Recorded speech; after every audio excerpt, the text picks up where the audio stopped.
Welcome to the Industry Show. I'm your host, Nitin Bajaj, and joining me today is Aryan Davani. Aryan, welcome on the show. Thank you, Nitin. Pleasure to be here. Great to have you here. Let's start with who is Aryan? That's a big question. Aryan is a community builder. I'm an entrepreneur. I'm a lifelong student, and I've always been curious about all things. I'm also the founder of IcePass. It's a wellness company that we blend age-old practices like sauna, cold plunge, breath work into a modern lifestyle. And I'm a first-generation immigrant from Iran. I grew up in a tough neighborhood of Jamaica, Queens, New York, and after finding my way to San Francisco and navigating both corporate life and startup life, I found healing in practice of cold plunging and breath work and sauna. And so IcePass was born out of a desire to make these modalities that I didn't have when I was younger affordable and accessible to everyone. Wonderful. You started answering my second question almost like you read my mind. So tell us, amongst the many options you had, corporate life, comfort, convenience, why take this uncharted territory and go into entrepreneurship, and why specifically with healing, and what led to IcePass? Yeah, IcePass started my last startup. We were selling software to cities. And before that, I cut my teeth in technology sales at a company called Oracle. You might have heard it. And it was a very cutthroat environment. And after my last startup, I really got burnt out. And it was a lot of traveling. And it was an unhealthy lifestyle, living out of my bag, wining and dining. I was having to drink for the job and entertaining clients. And so I really wanted to become the healthiest version of myself. And I work so much and I love what I do in developing business and finding opportunities. And I just wanted to align my personal goals with the company that my next company that I want to start. And so that's how I stumbled into health and wellness. And I cherry picked some of the previous business models from my last startups and I blended them into the brainchild of IcePass. That's amazing. So you hinted a little bit at what IcePass is, and obviously we've talked about it, but give us a flair for what is it, the impact you're creating through this. And I would also love for you to share the different locations you have and the number of members that are coming in and taking advantage of this. Sure. I would describe IcePass as a new kind of wellness club, more of a modern urban bathhouse for the soul. So we combine cold plunge, sauna, breath work. We have weekly events where we bring people together. They're all sober events. And I realized that people are tired of going to bars and swiping on apps, and they need a what I call a third space where they can connect. And it's really based on community. So you can think of it as a gym for your nervous system, but way more fun. And so we host all sorts of classes from meditation and breath work and contrast therapy to really fun events like Friday night sauna socials. You think about tiki torches, bonfires, DJs, wellness brand activations. We have salsa and sauna socials where we teach salsa dancing and then you can jump into a cold plunge in the sauna. We also have one event that we've had about six of so far. It's our most viral event, and that's called Icebreakers, which is a conscious dating experience where you come and we will start off with something to ease everybody, like a heart opening cacao ceremony or a sound bath. And then we will match you randomly with a stranger for a 2-minute cold plunge. And we have floating laminated note cards of icebreaker questions where you ask each other. And if things go well, you can ask that person for a second date in the sauna. And that's become really popular. Love that. That's pretty cool. I'm again looking forward to experiencing some of these and being a part of some of these events and hopefully co-hosting a few of these in the future. So, Absolutely. And to answer the second part of your question, we started about just under 2 years ago. We started with one gym, one cold plunge. We didn't have a sauna at the time, which is why it was called Ice Pass. And then we quickly grew to 4 locations in the first year. We hit our 100-member milestone in the first 4 months, and we're now at about 300 monthly recurring members. We're opening our fifth location in about 3 weeks. And all of this has been done without any sort of paid marketing. It's really just been focusing on building that community and finding out what's most valuable in terms of services and learning a lot along the way in terms of operations as well before we start expanding rapidly. Congratulations on the successes so far, and I know the best is yet to come. Thank Now, you. as you're going through this, coming into the startup environment, you've had some experiences there. There are many challenges. And if I ask you to call out the biggest one, what would that be? Yeah, and that's hard to list just one. But right now, if you ask me what the biggest challenge is, we have a unique model where we take underutilized real estate at existing businesses, and we've transformed that space into a wellness zone where people can use their app to self check in. So there's not a need for an employee to be there. Our job is to keep the facilities as meticulously clean and hold those weekly socials that I talked about. But what I've recently realized is that there's there's a lot of people that are using the service that are not actually members. And when I first started IcePass, I always thought to myself, because this had come up, and I said, look, the people that are waking up at 6 a.m. and going into 37-degree water, these are very affluent individuals and they're very successful, and they're biohackers and entrepreneurs and health and wellness enthusiasts. These are not the same people that are going to, in some ways, stealing. Mhm. And but what I've learned is that if there's a gap in the system, people will take advantage of it. And it was my responsibility to take that into account. And as we scale, these are some of the lessons that I've learned is you have to have, systems in place and security in place to where in order to enter into the facility, there's technologies now that you can use your phone to just tap. You can assign digital keys.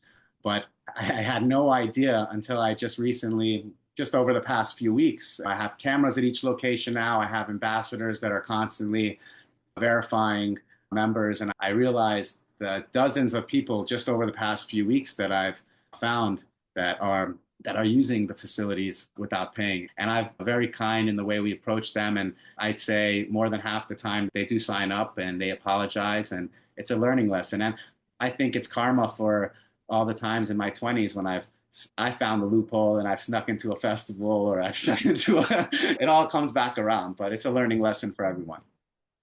Well, how do I put this? That's a very mature way of looking at things, even in a spot where, when we're just getting started, there's only that much to go around, and you need to be optimizing on every aspect of the resource. That's a very mature head on your shoulders there. So, congratulations. Thank you for that. Now, on the flip side of challenges come opportunities. And I would love for you to share the one that's most exciting for you. Yes, there's a lot of very exciting opportunities with IcePass. We started with our core membership model where we're disrupting the contrast therapy market. If you go anywhere in town, it costs on average about $100 to $200 for an hour of contrast therapy. And we charge that for a month. And you get unlimited access to not just one, but all of our locations, all of our classes, all of our socials. And so we're offering tremendous value. And we're scaling very fast with our decentralized model. So right now, as mentioned, we have multiple locations across West LA. One of the things that I'm most excited about is one, entering into the space of corporate wellness. Coming from the corporate world and even the startup world, burnout is a real thing, and there's a mental health epidemic. And in the past, working on sales teams, business development teams, constant happy hours, or whether you're in finance, people are drinking and doing different types of drugs to just handle the stress or celebrate, if you want to call it, their successes or connect with their coworkers. And so for me, I think that there's such a big opportunity in working with not just big companies like Google and Apple that all we have off they have offices all here in West LA, but working with startups and mid-sized companies to where they're subsidizing the cost of our already low membership fee. And now we can make it to where for under $100 a month, they can offer it to their employees or they can pay for that cost themselves. And now, whether it's on their way to work or on the way home or even on their lunch break, instead of grabbing that cup of coffee, they can pop in 30 minutes, get a quick sweat in, some breath work, a cold plunge, and come back to work feeling more productive. And the studies show that for every dollar that a company invests in their employees' wellness, they're getting $3 back in productivity and absentee costs.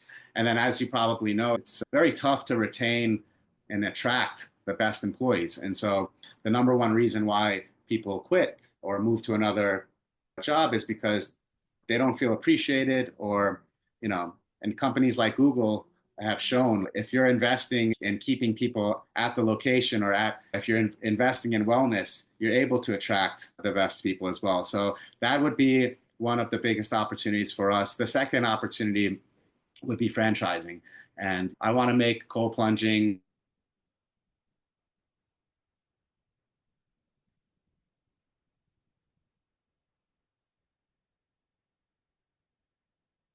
go in 5 years. I see there's a huge gap in these major markets where the sales for cold plunges are exploding, but there's millions of people that live in these major hubs that don't have a backyard, or for someone who hasn't done it yet is not going to go and spend $10,000 for a cold plunge or $20,000 for a sauna.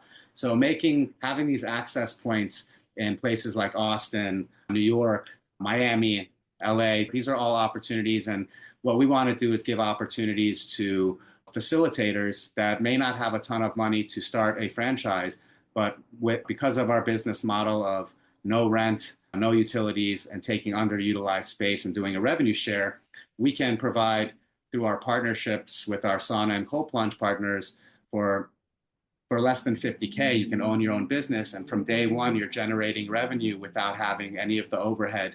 And the best part about that is you can keep adding locations. If you want to build your own mini empire in your community, you can have multiple locations. And so it's a business model that's meant to scale, and it's a fast way for us to grow and provide access to as many people as possible in the short term over the next couple of years. That is super exciting. And again, congratulations on figuring out that model. And I think the time is right, especially for cold plunging. There's a wave of people that have been trying it for several years and they've seen the results. There is science to back that up. And I think for many things to work, you have to be at the right place at the right time. And I believe that's what you've done with IcePass. So looking forward to the continued success. Thank you. Now, as we look forward, I like to pause and reflect, and I would love for you to share two moments from your life. One where things did not work out as you had expected, and there was burnout, failure, lessons. Another where things exceeded your own expectation and became a success beyond your imagination. Yeah. In my 20s, growing up without much money at all and growing up in a poverty-stricken environment, in my 20s, starting to make more money than I knew. Like for me, it was a lot of money. And working at companies like Oracle in sales, if you're good, you can make a good income. And for me, I had the concept that money would buy happiness. I was very naive. And so that caused a lot of burnout for me. And what I realized is I hit a ceiling where I had enough money to travel whenever I wanted to and buy whatever. I'm not a very materialistic guy to begin with, but it was something where I realized that the more money I was making was not making me happier. And so when I turned 30, I went to Burning Man, and it opened my eyes because the whole concept of Burning Man, despite what a lot of people may think that it's just a drug-induced music fest, there's a deeper mission and why they started Burning Man, and there's a lot more to gain from that. You can take what you want from Burning Man, and what I realized is, because Burning Man is based around the concept of there's no such thing as money, Mhm. so you can't buy anything there. Everything is free and everyone is just giving. So I realized how good it felt to give. And so when I came back from Burning Man, within a week, I left my job at Oracle and I decided to travel for a year and a half. And I went to 20 different countries and I really went on a path of self-discovery. I did multiple vipassanas where you sit by yourself in a room in a pagoda for 10 days and you meditate for about 13 hours a day on vegan diet. You're only eating once a day. And that turned out to be a huge blessing for me. That's amazing. And I'm a student of Vipassana myself, so it's not an easy thing to do, especially the first time around. And it's a test of you on many different levels. So I applaud you for having taken that journey and also going on that self-discovery process. I believe as entrepreneurs, that's the one thing we learn is what are we made of? And it helps us dig deeper into ourselves to find a new version of us. And yeah, so I'm glad you had that experience. Now, moving aside from work and talking about what do you do to switch off, to de-stress? You're in the business of de-stressing others. What do you do to de-stress? I really love to spend time with friends. I have a small group of friends that we like to get together and friends that I grew up with in New York, and friends that I lifelong friends that I've made in San Francisco. And so I really like to spend time with friends and family. I've realized how important that is the older I've gotten, especially, and I like to stay connected as possible. So I've really made an effort, especially in my 20s. I felt like I was disconnected from a lot of things and I was so engulfed in work.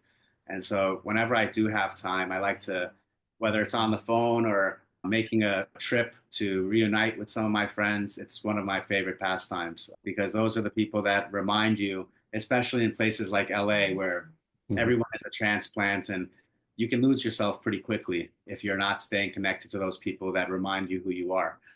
I also love to stay active. I'm still on my own wellness journey and I align myself with the brand with as many people that I see as embodying the brand. But for me, I'm still trying to become the healthiest version of myself. Socrates had a quote where I'll paraphrase, but he said that every man should realize the potential of his body, yeah, the full potential, at least one point. And I just turned 40. I still have a lot of energy, and I'm trying to use that energy to stay as healthy as possible. And with all the partnerships that I have with Equinox and Nike and running studios, I started running recently, which I've learned to really love. It's in addition to things like meditation and breath work. And I love basketball. So even though I'm not, I could never make the basketball team. I live right by the Venice courts where one of my favorite basketball movies growing up was White Man Can't Jump. And Mhm. the movie was filmed right less than a 5 minute walk from where I am. And so I love to just grab the basketball and go and play some pickup games as well whenever I can. Amazing. We get to make the best of what LA has to offer, and I'm glad you're enjoying that. Now, on to my favorite part of the show, which we call the one line life lessons. Aryan, I would love to have you share your life lessons with us. Yeah. So five one-liners. Okay. I think one is build and they will come. I used to do a lot of chasing. And so I realized whether it's in relationships or in business, the right people will find you. And so that brings me to my second one-liner, which is don't chase, attract. And if you're operating at a certain frequency and vibration, the right people will find you. My third one would be discomfort is the doorway. I've realized very quickly, especially over the past few years, that the more I push myself to do things that I don't want to do, the more quickly I get the things that I wanted. And there's no shortcuts. So I don't know if that counts as the fourth one, but I could use that as someone that was always looking for the loophole. There really are no shortcuts. And man, let me think of the fifth one. I would say you are the healer. So, in a world where we're always looking for a quick fix and pharmaceutical industries are making billions of dollars off of our problems, all of the solutions are inside of us already. And just the elements of air, which is breath work, and fire, which is sauna, and the cold. These are the water, and it's earth, water, all these earth elements. You tap into those, and they can solve. We have people with autoimmune disorders, Lyme's disease, Hashimoto's disease, people that are going through recovery from hard drugs. And so just tapping into what's inside of us already and just nature's elements can solve a good amount of your problems, if not all of them. Oh, Aryan, thank you so much for sharing your journey, your life lessons, but also for helping the community heal. And you started off by saying that you're a community builder. I'm a builder and a healer. And I appreciate for all that you do for everyone and wishing you all the best and continued success. And glad to have you had on the show. Thank you so much. Thanks for having me in the team.